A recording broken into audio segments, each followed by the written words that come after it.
பல பேர் ஏமாற்றி முதுகுல குத்துனதுனால பிரதமர் அவர்கள் இப்படி ஒரு முடிவு எடுத்து நடுத்தர மக்கள் மீது பாசம் காட்ட ஆரம்பிச்சிருக்காரா? இதுக்கு எல்லாம் என்ன காரணங்கிறத வாங்க பார்க்கலாம். பிரதமர் மோடி அவரு நடுத்தர மக்கள் மீது திடீர்னு கவனம் செலுத்த தொடங்கி இருக்காரு. 2014 தொடங்கி 2024 வரைக்குமே பிரதமர் மோடி அவருடைய தலைமையிலான அரசாங்கம் தான் இப்ப ஆட்சியை கொண்டு போயிட்டு இருக்காங்க.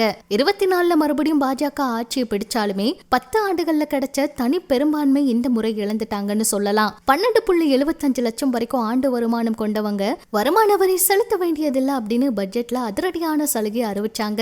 இன்னைக்கு இருந்து ஜிஎஸ்டி வரிகளும் அமலுக்கு வந்திருக்கு.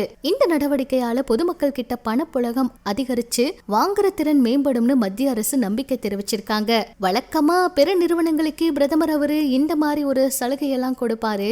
இந்த குற்றச்சாட்டை இப்ப உடைக்கிறதுக்காகவே இப்படி ஒரு முயற்சியை எடுத்திருக்காங்களாம். பெரிய நிறுவனங்கள் கிட்ட எந்த ஒரு சலுகைகளும் எதிர்பார்த்த அளவுக்கு வெற்றியை கொடுக்க முடியல அப்படிங்கறத காரணமா சொல்றாங்க. கார்ப்பரேட் நிறுவனம் நினைச்ச எதையுமே பண்ணாததுனால மத்திய அரசு இந்த முறை ஒரு நேரடியான முடிவை எடுத்திருக்காங்களாம். அதாவது மக்களுக்கு பலன் கொடுக்கிற மாதிரி இந்த முடிவை எடுத்திருக்காங்களாம். தேவை வளரணும், வருமானம் வளரணும், திட்டமிட்டபடி ஜிஎஸ்டி நிவாரணம் மக்களோட கையில அதிக பணத்தை மிச்சப்படுத்தும், நுகர்வு அதிகரிக்கும் அப்படின்னு அரசு நம்புறாங்களாம். நாட்டோட உற்பத்தி வலுப்பெற்று நுகர்வோர் பட்டியல்ல அதிகமான மக்கள் இணைஞ்சா இந்தியாவோட நுகர்வு கையிலையும் அதன் மூலம் பொருளாதாரமும் அதிக விகிதத்துல வளரும். 140 கோடி பேர் இருந்தாலும் அதுல 10% அதாவது 14 கோடி பேர் கிட்ட மட்டுமே எந்த ஒரு விருப்பமான பொருட்கள் அல்லது சேவைகளுக்கும் செலவிட பணம் இருக்கு.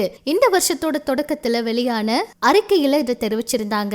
இதனாலதான் இப்படி ஒரு முடிவை எடுத்திருக்காங்களாம். இந்த வருமான வரி மற்றும் செலவு வரி நிவாரணம் மூலமா நடுத்தர வர்க்கத்தினர் அதிகமா சம்பாதிக்கவும் சேமிக்கவும் அரசாங்கம் வழிவகை பண்றாங்களாம். மக்கள் எவ்வளவு அதிகமா சேமிக்கிறாங்களோ அவ்வளவு அதிகமா அவங்க செலவு பண்ணுவாங்க அப்படின்னும் பொருளாதார வளர்ச்சிக்கு உதவுவாங்கன்னு அரசு நம்புறாங்களாம். இதனாலதான் 2047 இந்தியா வளர்ந்த இந்தியா அப்படிங்கிற நிலையை அடையும் அப்படின்னு இலக்க நிர்ணயிச்சிருக்காங்களாம். அதுக்கு குறைந்தபட்சம் 8% மொத்த உள்நாட்டு உற்பத்தி வளர்ச்சி விகிதம் தேவை.